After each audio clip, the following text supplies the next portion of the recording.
नमस्कार बंधुरा आमी आशा करी तुम्हारा सबाई भालो आछो एबं सुस्थ आछो। आज के आमरा त्रिपुरा जर्नी चैनेलेर এই ভিডিওটিতে একটি খুবই গুরুত্বপূর্ণ বিষয় নিয়ে কথাবার্তা বলবো। গতকালকে টিপিএসসি একটি সার্কুলার বের করেছে about the waiting list on combined exams. আজকে আমরা সেই সার্কুলারটি বোঝার চেষ্টা করব যে আমরা যে রিপ্রেজেন্টেশন দিয়েছিলাম ফ্রম দ্য এক্সপিরিয়েন্স কমিউনিটি সেটার রেসপেক্টে টিপিএসসি কি উত্তর দিয়েছে এবং ফিউচার রিক্রুটমেন্টে কি ওয়েটিং লিস্ট আসবে কি আসবে না এটার উপর টিপিএসসি কি হিন্ট দিয়েছে, তাছাড়াও আমরা যে টিপিএসসি যে নোটিফিকেশনটি বেরিয়েছে সেটার উপর আমরা কিভাবে অ্যাক্ট করতে পারি সেটা নিয়ে আজকে আমরা ডিটেইল একটি ডিসকাশন করব। ভিডিওটিতে যাবার আগে আমি তোমাদেরকে আবার বলতে চাই যে if you like the content of Tripura channel definitely একবার আমাদের চ্যানেলটিকে শেয়ার, লাইক এবং সাবস্ক্রাইব করে দিও। এখন ব্যাপারটা হলো সবচেয়ে আগে তো টিপিএসসিকে এটার জন্য আমি ধন্যবাদ জানাই, they have come to a dialogue. এক্সপিরিয়েন্সরা যে ভরে ভরে যে রিপ্রেজেন্টেশনের উপর দিয়েছিল অন দ্য ওয়েটিং লিস্ট সেটার উপর ওরা একটা পুরোপুরিভাবে ডিটেইল একটি সার্কুলার দিয়ে ওরা এক্সপ্লেনেশন দিয়েছে যে ওদের কি বক্তব্য সেটা নিয়ে। সবচেয়ে আগে সার্কুলারটি বোঝা উচিত যে সার্কুলারে কি আছে। তো এখন আমি সার্কুলারে টোটাল চলে যাচ্ছি। 9th অগাস্টে বেরিয়েছে সেই সার্কুলারটি। It is for information of all concern that commission has received several letters from government departments and individual candidates with regards to releasing waiting list for recruitment to miscellaneous post through TPSC advertisement number এত মানে এটা combined মানে অ্যাডভার্টাইজমেন্টটা। The issue was deliberated in details in the commission in respect of the above referred recruitment process and the commission is of the following views. 1. Since the recommendation process for recruitment to miscellaneous posts through Tripura combined competitive exam is required to consider 3 different parameters of choice: available vacancy and category of recommended candidate, the wait list preparation is technically not possible. ওরা বলার চেষ্টা করছে যে যেহেতু 3টে different parameter of choice আছে, available vacancy আছে এবং ক্যাটাগরি অফ রেকমেন্ডেড ক্যান্ডিডেট আছে, the wait list preparation is technically not possible. 2. The preparation of any wait list for recruitment process where more than one category post is associated may lead to rearrangement of vacancies in one particular category due to filling of vacancy by waitlisted candidates and will create not only technical feasibility issues but also invite legal complications at later stage in deciding the seniority of the employees in the said post as the same is dependent on the date of joining. এখানেও TPSC একটা দুটো তিনটে জিনিস বলেছে যদি আমরা এরকমভাবে মোর দেন one category পোস্টের জন্য যদি আমরা ওয়েটিং লিস্ট বের করি তাহলে এটার জন্য রিঅ্যারেঞ্জমেন্ট করতে হবে ভ্যাকেন্সিকে one particular category due to filling of vacancy by wait listed candidates and it will create not only technical feasibility issues but also legal complications at later stage in deciding the seniority of the employee in the set post. মানে ওরা বলছে যে seniority of the employee in the said পোস্টের জন্য পরে মানে সমস্যা হতে পারে কারণ ডেট অফ জয়নিংয়ের উপর সিনিয়রিটি ডিপেন্ড করে। ওদের পয়েন্ট অফ ভিউটা ইন এ ওয়ে ঠিক আছে এবং from the point of view of TPSC যদি আমি বুঝি অপারেশনাল ডিফিকাল্টি তো আছে। তো এটা তো আমি তোমাদের আগেও বলেছিলাম যে কম্বাইন্ড এক্সামের উপর হয়তো বা ওয়েটিং লিস্ট পড়ার সম্ভাবনা নেই কারণ এটা অলরেডি অনগোয়িং এক্সাম হয়ে গেছে। But having said that TPSC কয়েকটা পয়েন্ট বলেছে যেটার সাথে আমি পার্সোনালি এগ্রি করি না for future exams in terms of waiting list. Now what can we do? First of all, what can we do logically for any of the future exams where we require waiting list? ধরো future একটি combined exam বেরোলো, সেই combined এক্সামে 3টে post আছে, 4টে post আছে, 5খানা post আছে, ঠিক আছে।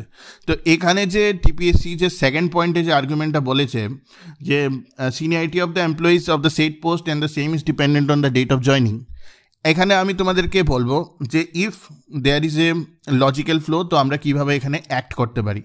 প্রথমত let's say there are 20 number of posts across 3 categories, ঠিক আছে। ওটার জন্য একটা minimum number of candidates are required to go through the মানে merit list in the final process যেটা ওরা আসে, ঠিক আছে। এরপরে ওরা যায় মানে ইন্টারভিউর পর মেরিট লিস্টে। তো জেনারেলি যদি টিপিএসসি চায় বা এনি এক্সাম কন্ডাক্টিং বডি চায় ওরা ইমিডিয়েটলি কিন্তু যখন ওরা ফাইনাল মেরিট লিস্টটা প্রিপেয়ার করে, ঠিক আছে, so they can always keep a increment of 10% of the total number of post for the merit list যেটা ওরা শো নাও করতে পারে। For example let's say 20 candidates have qualified for the next final merit list of TPSC.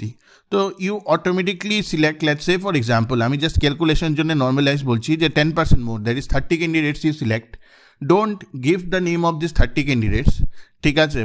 এবং যখন এই 20 ক্যান্ডিডেটসের মধ্যে let's say যে 5 candidates they do not join the particular service, এখন তুমি কীভাবে বুঝবে? সবচেয়ে আগে আমি অফার লেটার দেবো টিপিএসসি হয়ে। অফার লেটারটা যে ফিল আপ করবে, অফার লেটারটা ফিল আপ করে যে ফাইনালি তোমার ফাইনালি যে জয়নিং হবে, ঠিক আছে, জয়নিংয়ের ডেটটা দুটো দিনে করলেই হয়। প্রথমত একটা ফাইনাল প্রাইমা ফেসি একটা জয়নিং ডেট, কে এই জয়নিং ডেটের মধ্যে তোমরা যদি ডকুমেন্ট সাবমিট না করো তাহলে আমরা তোমাদেরকে ফাইনাল জয়নিং ডেট দেবো না, ঠিক আছে? তো if TPSC can do this, ঠিক আছে, তাহলে কিন্তু টিপিএসসি এটা বোঝা যায় যে 20খানা ক্যান্ডিডেটের মধ্যে let's say 15 candidates have join, so this is the cut off date they have given to submit the documents, and once the documentation is done তখন দেখা যাবে যে 5 জন ক্যান্ডিডেট রয়েছে যাদের ফিল আপ করা বাকি। সো সেই 5 জন ক্যান্ডিডেটকে কিন্তু টিপিএসসি যে ফাইনাল যে জয়নিং ডেট সেটাতে কিন্তু প্রত্যেকটা ক্যান্ডিডেটের সাথে জয়েন করাতে পারে। They can give 10 days more time, and in 10 days all the verifications are possible if they want to follow the due process. তো আমি ওদের সেকেন্ড পয়েন্টের সাথে, ঠিক আছে, I am not agreeing much. However, having said that, first point is a kind of a challenge কারণ 3টা different parameters of choice আছে, available vacancy and category of recommended candidate আছে, the waitlist preparation is technically not possible.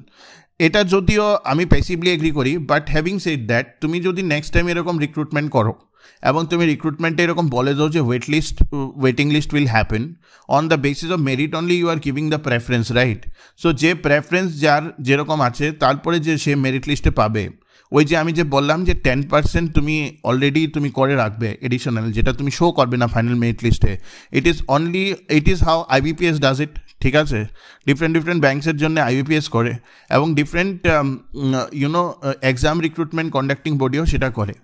My idea is that it is important for TPSC to understand at this point of time that maximum fill up should happen for all the posts or any number of certain category of posts. Otherwise, it is not helping the terms of recruitment scenario of the state.